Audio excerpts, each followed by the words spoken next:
반갑습니다. KYB 잉글리시 김용범입니다. 오늘은 그 영어 학습에 있어서 학습, 습득의 차이점에 대해서 좀 더 얘기를 해보고자 합니다.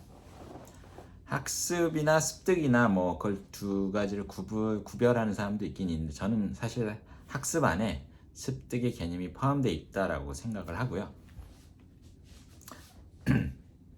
근데 제가 오늘 이 비디오를 찍는 이유는 스티븐 크라션이라는 미국 언어 습득을 연구하시는 교수님이 계신데 좀 유명하신 분인 것 같아요. 그분의 강의를 듣고 나서 조금 생각한 바가 있어서 그 강의를 들은 거에 대한 어떤 떠오른 생각들을 조금 정리해 보고자 합니다. 스티븐 크라션이라는 분 강의를 여러분 제가 링크를 밑에 한번 달아보겠습니다. 굉장히 내용이 좋고 전 그분의 내용에 굉장히 공감을 하는데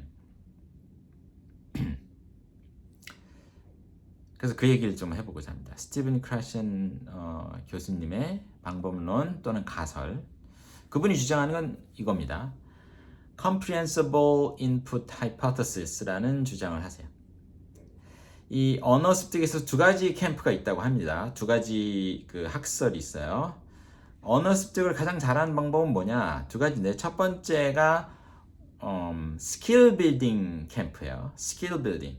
예를 들면 문법을 공부하거나 단어를 공부하거나 예를 들면 단어를 하나 발음을 익히고 뜻을 알게 됐어요. 익혔어요.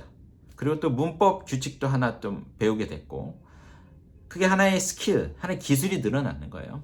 그 기술을 익히고 나서 그걸 갖다가 연습을 많이 하다 보면 이제 실력이 늘어난다. 그게 전통적인 학교에서 쓰는 방식이고 모든 사람들이 그 외에는 다른 방법이 있는지 잘 모르는 그런 방식이죠. 그걸 그분이 스티븐 크라션 박사님이 교수께서 스킬 빌딩 캠프라고 부르셨어요. 그 다음에 이제 본인이 주장하는 캠프가 또 가설이 하나 있는데 그게 뭐냐면 Comprehensible Input Hypothesis. 자기가 이해할 수 있는 내용을 많이 접하다 보면 자연스럽게 그 언어에 익숙해진다. 그 언어 습득이 가능해진다. 근데 요쪽 길로 가는 학습법을 실천하는 학습자는 거의 많지가 않아요. 근데 사실 그쪽으로 가면 굉장히 언어 습득이 빨리 일어나는데 대부분 사람들이 잘 모르고 있죠. 저 같은 경우는 두 가지 방법 다 썼고요. 두 가지 방법 다 썼고 두 가지 방법 다 효과를 봤습니다.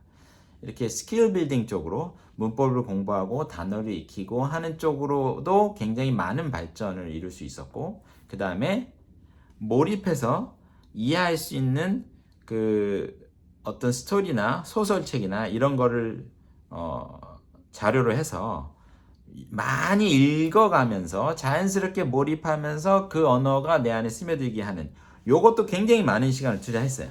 그래서 그쪽으로도 굉장히 많은 효과를 봤거든요. 저는 두 가지 다 효과를 본 경우예요.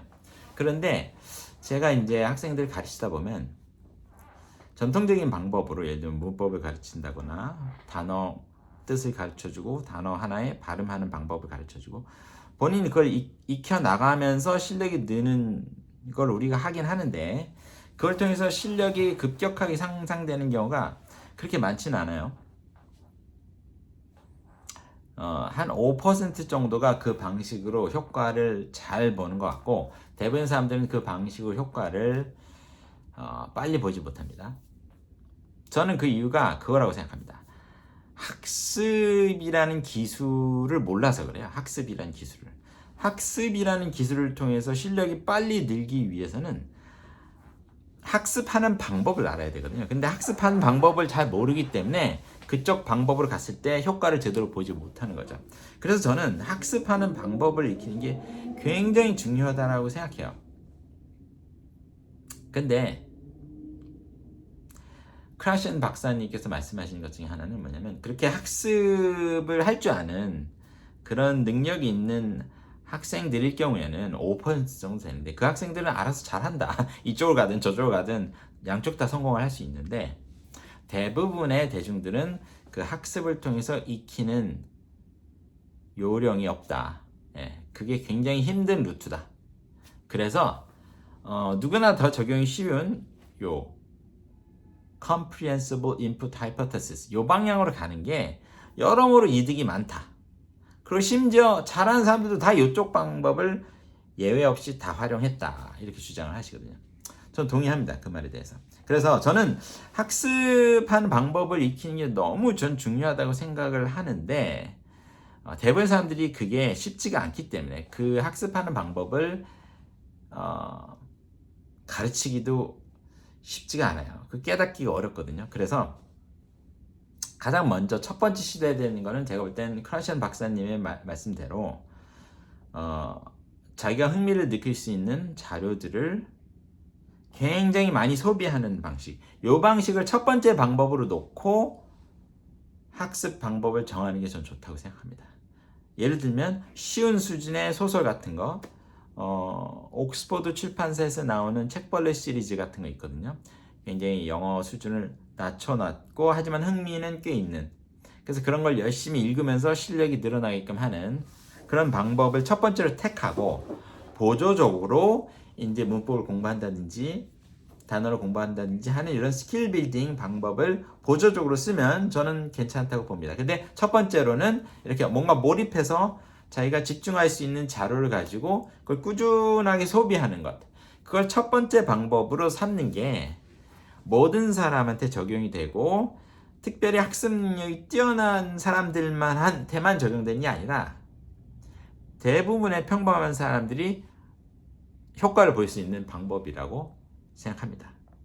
그래서 이제 많은 사람들이 이제 영어는 학습하는 게 아니다, 뭐 습득하는 거다 이런 말들을 많이 하는 게 그게 왜 그러냐면 대부분의 사람들이 학습을 통해서 습득하는 방법을 몰라요. 원래 사실 학습과 습득은 같은 거거든요. 학습이란 개념 안에 습득이란 개념이 포함되어 있는 건데 학습을 하면서 습득을 해야 되는 거거든요, 사실. 근데 이제 학습을 그렇게 하는 거라는 거를 대부분의 사람들이 모르죠. 그렇기 때문에 일단 간단하게 말하면 자기가 읽고 싶은 책 하나를 정해서, 소설이 굉장히 도움이 많이 돼요.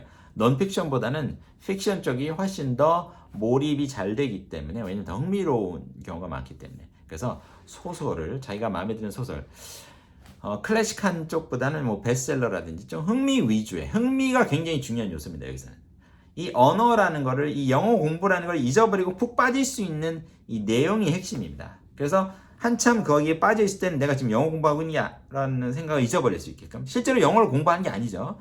그 컨텐츠를 소비하는 거죠. 그 컨텐츠를 즐기고 소비하는 데 집중할 수 있는 그런 자료를 잘 찾아서 시간을 많이 보내게 되면 분명히 영어 습득에 있어서 빠른 효과가 있을 거라고 생각합니다.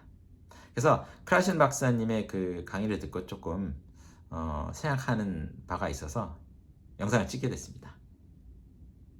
이상입니다.